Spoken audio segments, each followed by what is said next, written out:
सारे इंसान एक वसी मैदान में जमा किए जाएंगे जिसे मैदान हशर कहा जाता है। सारी मखलूक को एक सुर्खी माइल सफेद जमीन पर इकट्ठा किया जाएगा। रब्बे दो जहां इस जमीन को चमड़े की तरह फैला देगा और वो जमीन आज की मारूफ जमीन की तरह नहीं होगी, बल्कि अल्लाह ताला इस जमीन को दूसरी जमीन से तब्दील कर देगा। आसमान को भी इसी तरह तब्दील कर दिया जाएगा। ये मैदान इतना बड़ा होगा कि तमाम इंसानियत इसमें समा जाएगी। ये मैदान बिल्कुल हमवार होगा, कोई पहाड़, कोई गढ़ा, कोई बुलंदी नहीं।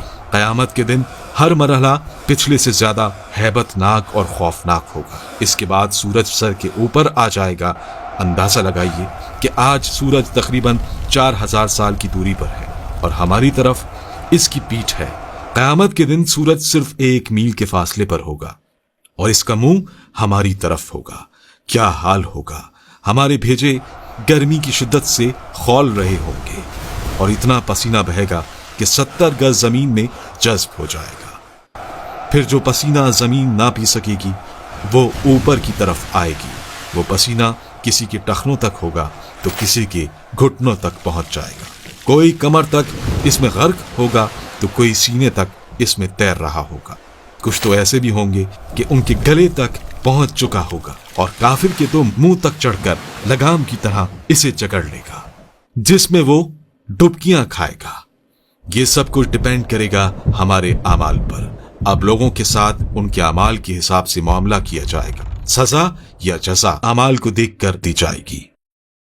इस दिन किसी चीज का कोई साया नहीं होगा, लेकिन कुछ अहले ईमान ऐसे भी होंगे कि उन्हें अल्लाह रब्बुल इज्जत अपने अर्श के साए में रखेगा। इस गर्मी की हालत में प्यास की क्या कैफियत होगी।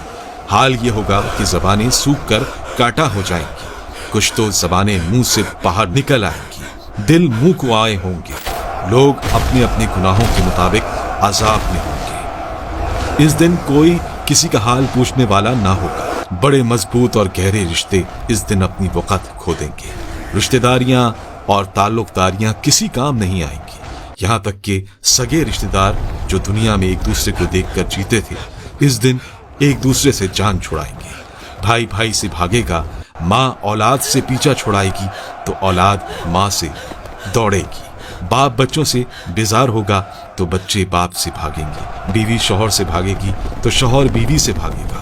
आखिरकार कोई किसी की मदद करने को तैयार ना होगा।